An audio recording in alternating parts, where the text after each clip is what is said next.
one and all, and welcome thee to our own performance of tiny vision, for I see not.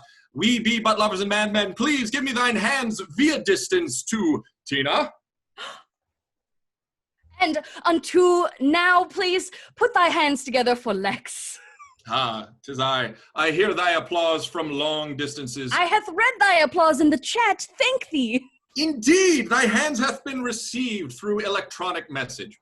Now, I pray thee, we shall show you a scene and an act in 3 1/2. No, a play in 3 1/2 acts in the style of the great bard. However, we wish not to be in the bard's lands or times. We wish to drag said bard, screaming and kicking thusly into times present, times of great woe and despair, which be of the bard, yet here we be. So we require, via thine own chat, a suggestion of one of so modern meetings that thou hast. A location, perhaps an event that thou could put in a chat, most modern. Indeed. Suggestion most modern. When we have received a suggestion, indeed, that is a most modern suggestion. A meeting Zoom more specific of what genre of meeting has to. Lex, hath thou a choice that thou should be making? The chat I see not. HR meeting to fire on a Yikes. Tentative. And I shall axe the end and merely take an HR meeting. Oh, Indeed. Thank goodness you did pick the most inflammatory of suggestions. Tis a time inflammatory. And so thusly we take thee with a meeting of HR. One moment, the technology do vex me.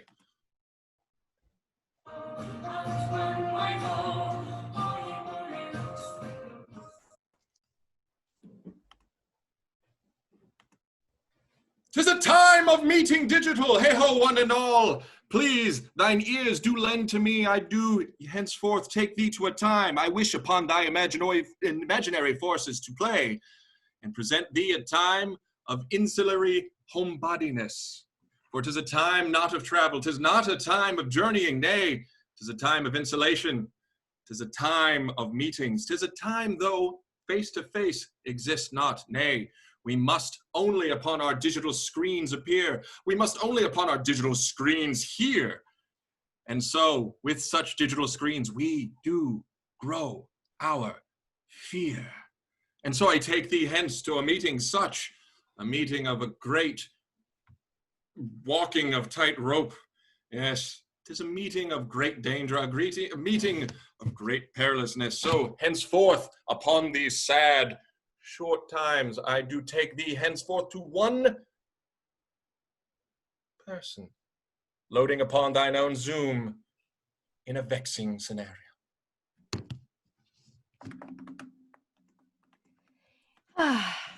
Another day upon the office. I do so enjoy my job. My career most fulfilling and yet most vexing, as today is but a troubling day. I hath an unpleasant duty to perform to an unlikely friend that I have formed. I shall not enjoy this day, but I do enjoy my job, and thus I feel betrayed by my own profession, that I could enjoy and also not enjoy one day in particular, and that perhaps this day may lead to others, as furloughs have been dispersed upon the people. And yet, I must connect. Soldier thyself, good Teresa, and find thyself the courage to connect. Teresa! Indeed, and good morrow to thee, coz. Canst thou hear me? I can indeed. Thou hast connected with audio and visual both. Ha! Good fortune have I, for 'tis taken more than one morning for such a feat to accomplish. I have such a great vexing with such technology, I understand it not, and yet the meeting hang over mine head as though a zoom of Damocles. Such room of breakout do give me at least a modicum of peace. Indeed, and a breakout we shall have thusly. I hath been called to thy Zoom chat for a most perplexing and I dare say, upsetting tone Nay, that I must take with thee. Charles, thou art not an employee of this company any longer. nay, By my head I do care for thee, and by my heart I may disperse thee into the world unemployed. nay. Hath In such thou a dire- reaction? I shall send thee currently the package severance. And I pray that thou should look it over and ask me any questions thou might have.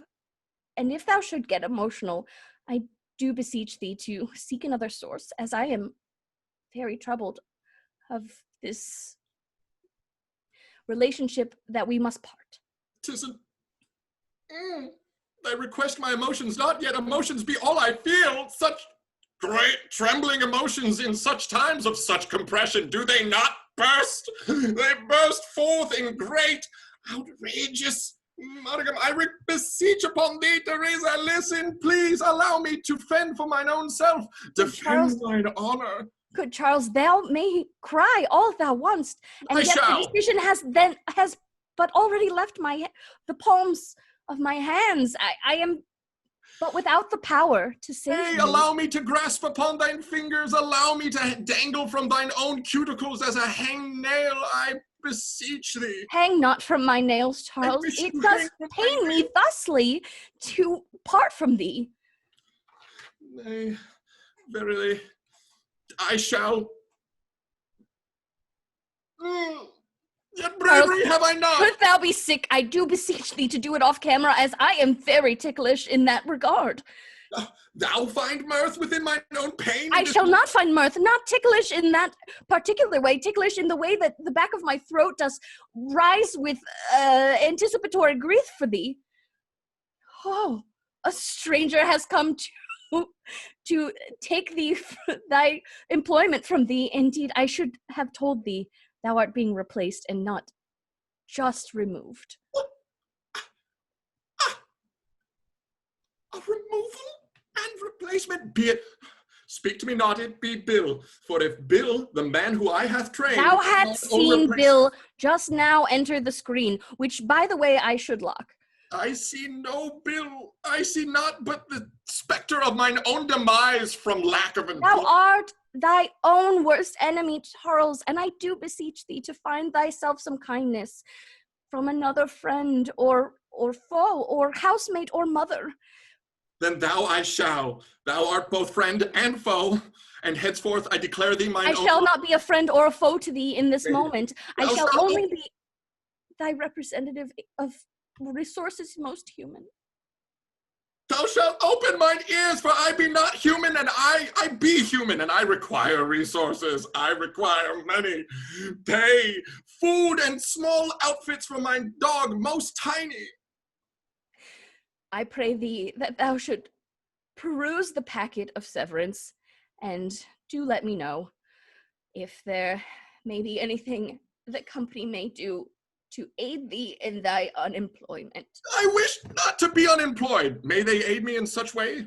I shall see thee at another time, most unincorporated with the corporation. Oh, despair. Great, great pain I do possess.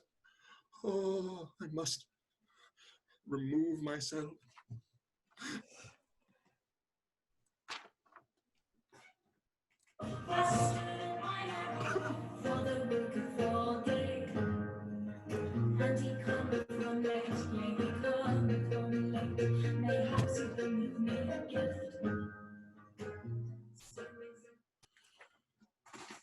Tis a great many of firings we have produced today, and yet still within the black we be. And what great pain must a man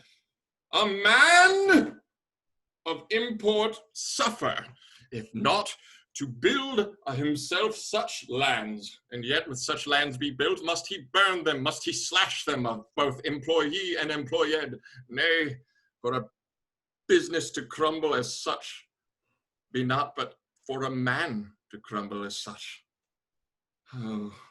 Sir, hast thou garbage to retrieve from thy basket? Ah, yes. Great wise man, speak to me now. Be the only one I see upon regular Oh, time. I wish upon thee, Johnson, to merely provide me with wisdom. indeed, a wisdom do I have not, or else a janitor perhaps I shall not also be.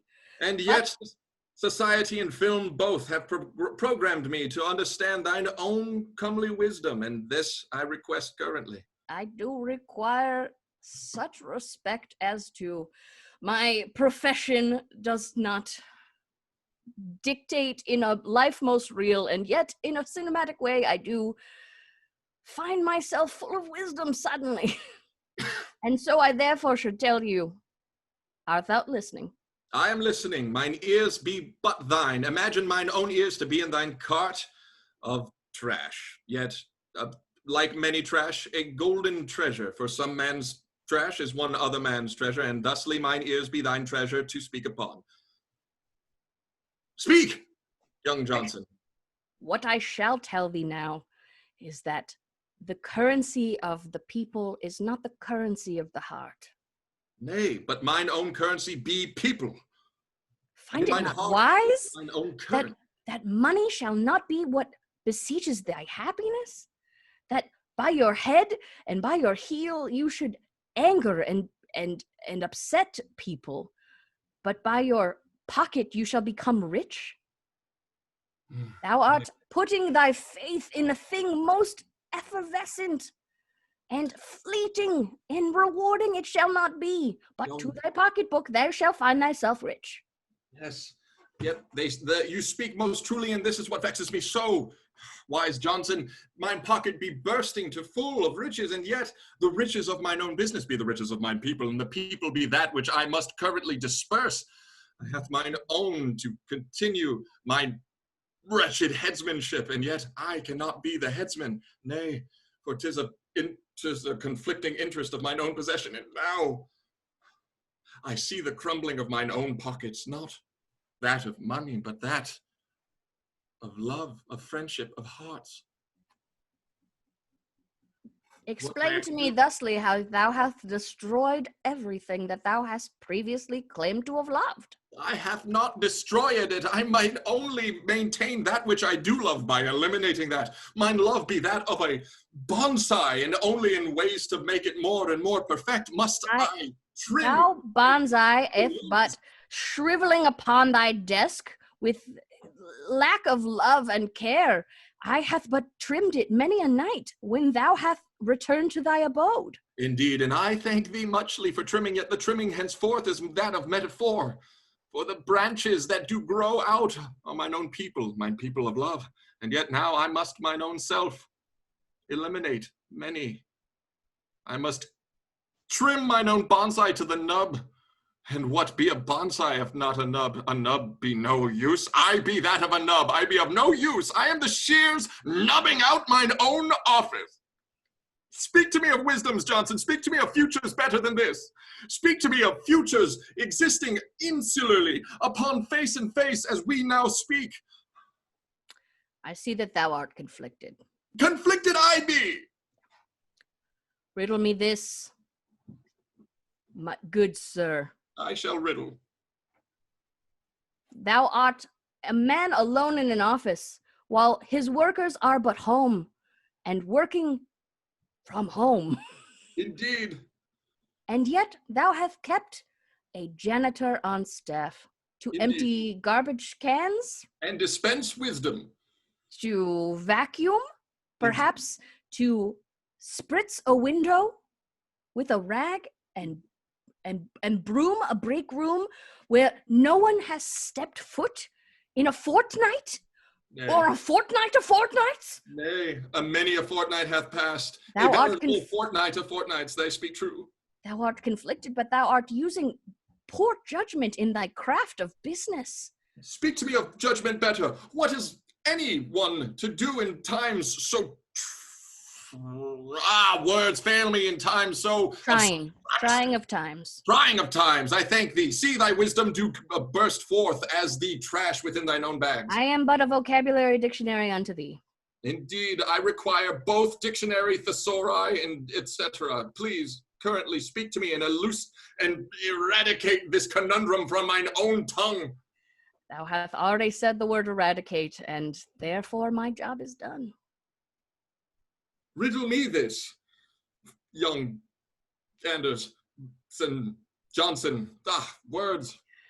Thou dost not even remember my name, and now thou art taking so much wisdom from my scalp and bones that thou shalt decide thy fate and the fate of others at the whim of a Johnson. poor, measly servant unto thee. Tell me truly then, Johnson, of such a bonsai be my business, and of trimming must I do. Must I have but options too? Dost I trim limbs until a serviceable bonsai do exist, or do I allow it to grow? Do I allow it to grow of great strength and eliminate? Oh, Johnson. I have disappeared slowly. Yes. 'Twas Johnson real, or merely a ghost of mine own imagination? Of this I can never be truly sure, yet a call I must make, yet more and more must I both fire and send untoward emails of packages severance, great pains. I wish not to pain those that I love, for each of my trimmed blooms be that of such love that I know not how to continue. And so thusly I require Teresa to continue firing until I myself must let Teresa and mine own self and mine bonsai go.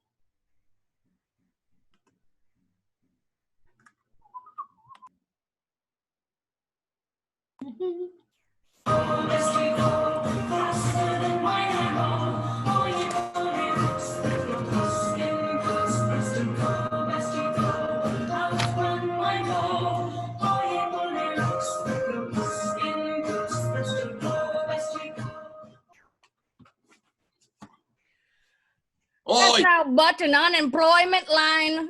Aye. Hast thou seen a longer line? Nay, and yet this line be not only of unemployment, it be of great danger. I hath but a mask, but I have left it in my vehicle, and I hath not the strength to walk back upon it. 'Tis a erstwhile terrible, vexing situation of having such masks of great distance, and yet none of thine own self.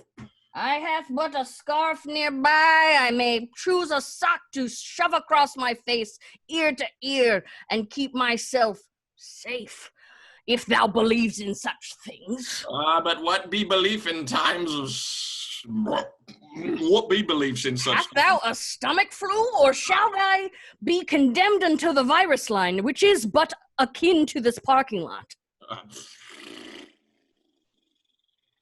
Methinks one line ends where the other doth begin, eh? If thou art employed or unemployed, rather that thou should also be of disease. Indeed. We are but worth the same.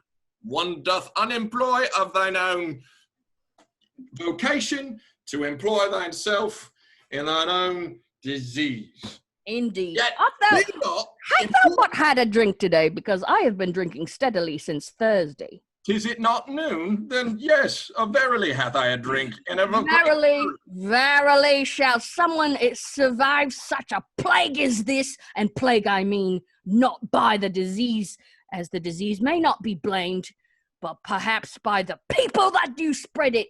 Do I believe in the disease?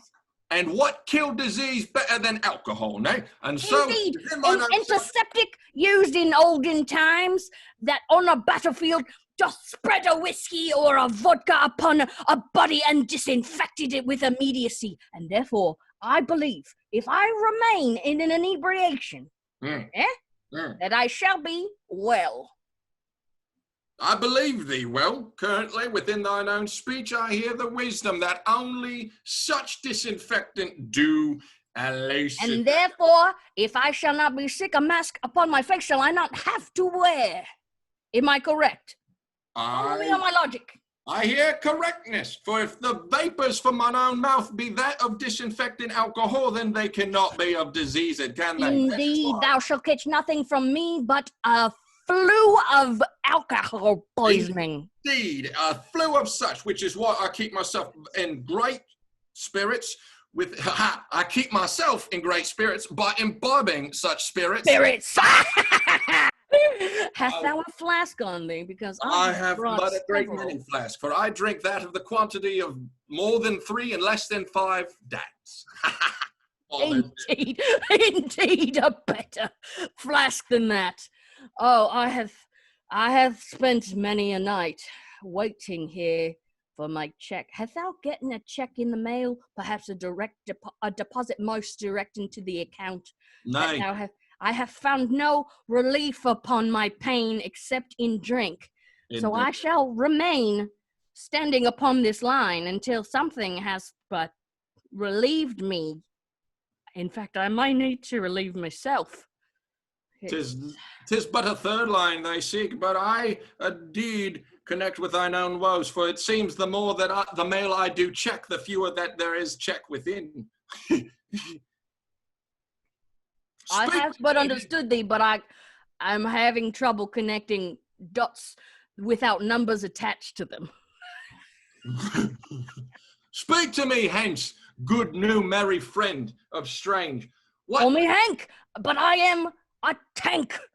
That's what they have called me in college. I only went to 1 year, but they did call me that upon the university that I did attend while walking around campus as a homeless person might.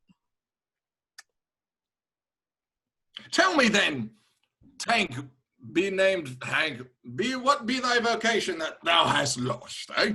I have been many a thing, but most recently thou hast found me in accounting, if thou can believe it. With a beard as thus, thou be an accountant? Indeed, for I work behind the scenes, and no one shall see my beard or face at any time. So my appearance is but unknowledgeable to most of the people whose accounting I do. Yes, the words of your mouth be both of wisdom and of toiletries, of which I am woefully without. No toiletries? Nay. Oh, hast thou found thyself in a toilet paper shortage? Indeed.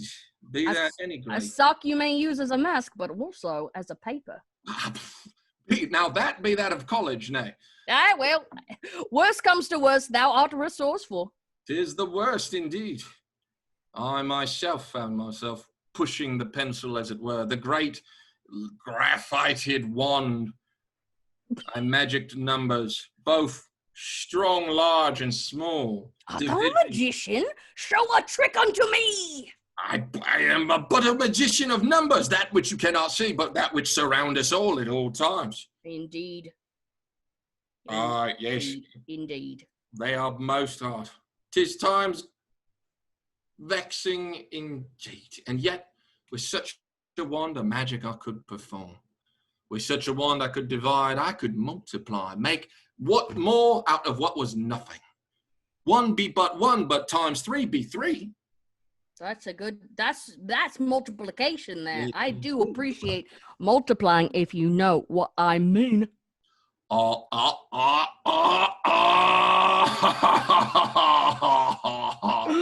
a multiplier! How many kids dost thou have, good sirrah? Say again? How many children dost thou have in thy brood? I hath but none. For None! Art thou sterile? Nay, Hast thou not fancied a lady? I fancy a lady. I'll fancy a lady yet soon. Yet I do not, because fancy I possess do not mean I require that to multiply a woman. For a woman be one, but a woman not. Too much. I hath presumed incorrectly upon thee that thou art a man of children. Nay. See the merriment upon my face? No children hath I. Indeed, thou art a merry man. Despite his unemployment, he doth maintain a smile. What else can a man have? Speak to me of thine own children, then. For I see the merriment upon many, and some unbeknownst to me, perhaps, as I was but a very loose tank. I'll leave it there. You know, honestly, it's private. It's uneventful. I have but I hath but. Thou hast but? I hath but.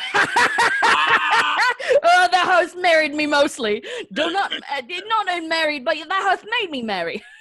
Say, In my moment of despair, I should tell thee, most of my children do not live upon my house, for I do not make any money at the moment, besides the check that I have not received. live thy children elsewhile, or be they with the angels? With the angels?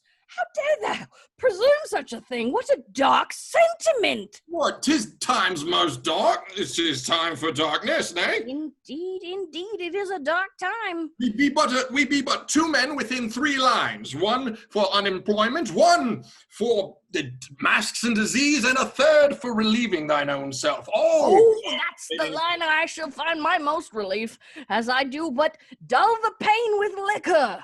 And, well, may as well. And yet, I'll find myself thinking upon 3 lines, with relief upon each, which holds the most. Speak to me henceforth, Tank named Hank. Which provides the most relief? That of relief? That of financial relief? Or that of physical disease relief? Thou hast made my head hurt, and I am too drunk for such a conversation. I should require a little weed, should we speak existentially. Hath thou carried? Nay, I carry none. Indeed, in my car with my mask does it find itself. What other treasures must be within thine own vehicle? Oh, hath thou a longer list than what is in my trunk at current? I have carried all manner of things, and find myself very imbued with items that I will never find place for in my home. They shall remain. Speak to me truly, Tank the Hank. Live thee in thine vehicle? I hath. Hath or do? At current, both. But, Now thou vex mine own mind. I hath in the past, and I also hath at the moment. I hath but nothing but my vehicle, my stallion, my chariot, to carry me from place to place, to lay me head upon, and indeed carry all my belongings. As Helios great you do travel. 'Tis a great, the line doth move. But one step, yet they all 3 move in one direction. Which choose you, Tank of the Hank persuasion? Well, toward financial success doth free me from the problems of my current. Relief of the bladder doth relieve me of my most pressing pain at the moment most current. Indeed. And the line for medical attention is sadly my third concern. It's the times we live in, great Tank. I do hope at some point perhaps health may be a primary concern, but indeed financial doth come first. Indeed. 'Tis the times and land of which we live, both of great darkness. Hark!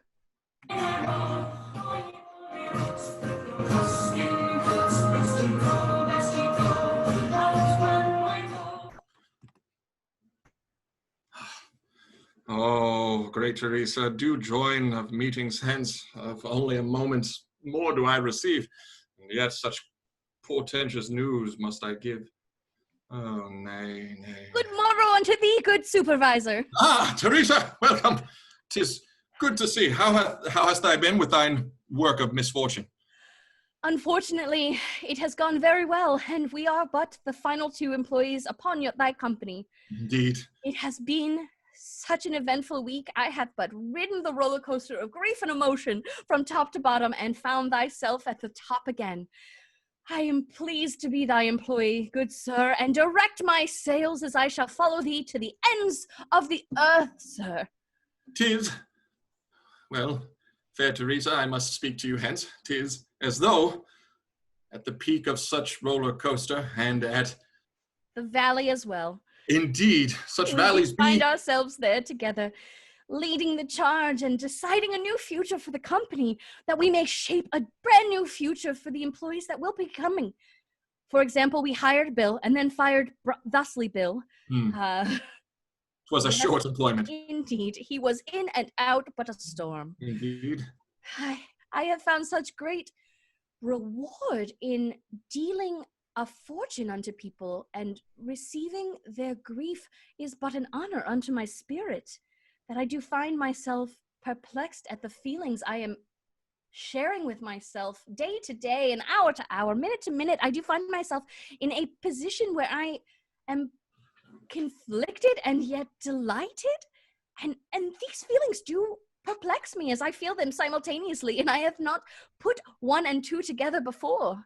It brings me great joy to hear that that such confliction and disappointment bring thee joy, for I have news most portent. It seems that our roller coaster, though a peak has made, that peak doth reside upon the ends of the earth, of which you have vowed to follow. I follow thee not. I am perplexed and confused once more about thy meaning. Ye perplexed not.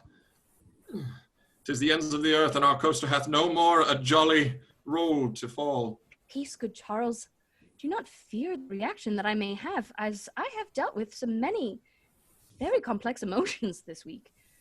Tell me truly, and deal with me as though I were a friend. Thou art Deliver me fired. the news that thou do mean, and mix not thy words in thy meaning. Thou art fired. That it be my audio work not? I cannot hear thee. Is the mic on? Have thou muted thyself? Art thou? Can Fired. thou hear me? Thou art. Who shall I fire, sir? Thine. Can thou hear me? Yeah, technology vexes me such. Be it such a difficult mission to fire one. Fair Teresa, that final mission is to fire thine own self. Myself I shall fire? Thou dost not find any more need of me? Ay me. A complexity I have not devised yet, that I have not felt or experienced. Now the grief is mine. Is the grief delight? Is there a package? Hath I delivered the package unto myself? Nay, there be a package of severance that I have for thee. 'Tis a heavy package. Charles, 'Tis a weighty upon the soul. I may not yet be fired, but thou hast towed a dangerous line of harassment, most sexual. Nay, this be not harassment, this be but of poor words, I hope. Nay, 'tis a weighty package of the soul. Another employee has joined the conversation. We shall indeed, before thou firest me, I can fire her. She may be removed from our company as soonly as I may finish my breath.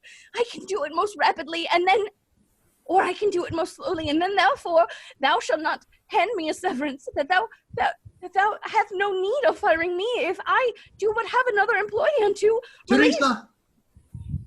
Teresa, 'tis I, Charles.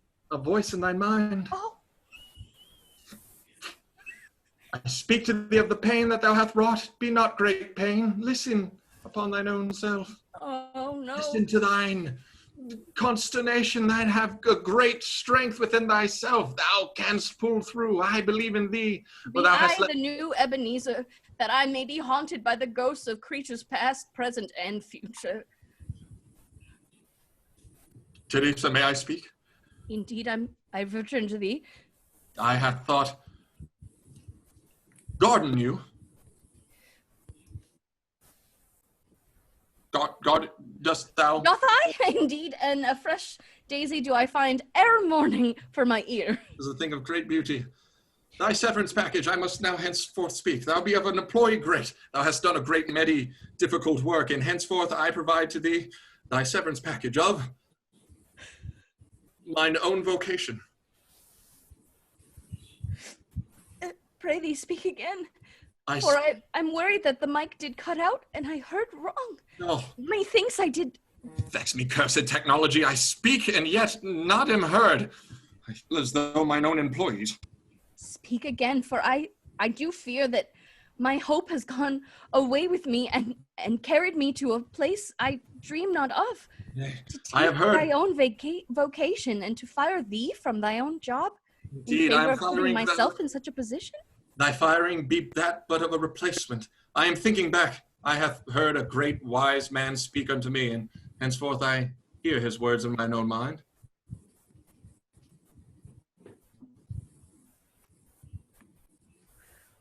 Beer before liquor, you never been sicker. Those were not the words I have heard. Nay, Nope. I had heard better words, smarter, more elaborate words have I heard. Money will not make thee happy. There they be. Yes, fair Teresa. Indeed. I relinquish mine own titles and business to thee. 'Tis thine own severance package too. It is a weighty one. 'Tis a package that weighs upon mine own shoulders no more, and yet I place it upon thine. Thine heart, thine soul, to strengthen and build from within. Grow anew, bonsai. But I have no more shears. I pass thee my shears most symbolic. Business be thine. Treat it well, plume it, yet tend to it. I am but afeard of becoming an executive most chief. I shall office as well as I may, but I am afeard. Doth thou believe in me? Such that thou would hand me the thing most precious unto thee? Aye, of what greater belief may I have? For thee hast but run mine business for these months and weeks past. But run. What run? Aye, aye! Here's the third line, eh? And that's our show! Music, where's music? Volume.